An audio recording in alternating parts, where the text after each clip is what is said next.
కాలం కలిసి రావాలి. తైలాభ్యంగో, ఏ మాడుని బుద్ధిని అలక్ష్మి ఆవహించి ఉందో అది పోవడానికి మాడు మీద నూనె పెట్టించుకుని నువ్వుల నూనె ఒళ్ళంతా రాసుకోవాలి. ఒళ్ళంతా నువ్వుల నూనె రాసుకుని తలస్నానం చెయ్యాలి. ఎప్పుడు? తెల్లవారుజామున ఒక జాము వేళ ఉండగా.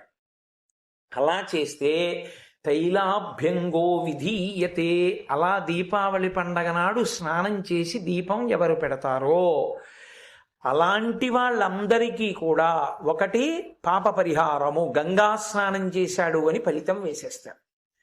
దక్షిణాయన పుణ్యకాలంలో కాశీ వెళ్లకుండా గంగా స్నానం సంకల్ప సహితంగా చెయ్యడానికి అవకాశం ఇవ్వగలిగినటువంటి తిథి ఒక్క దీపావళి అమావాస్య మాత్రమే.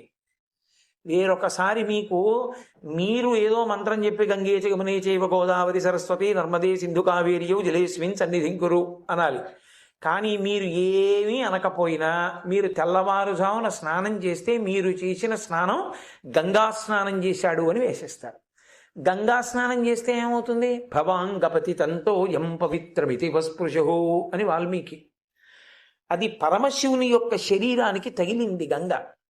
అలా తగిలిన కారణం చేత అంత పైనుంచి పడుతూ ఆయనకి పూర్తిగా తడుస్తూ కిందకు వచ్చింది.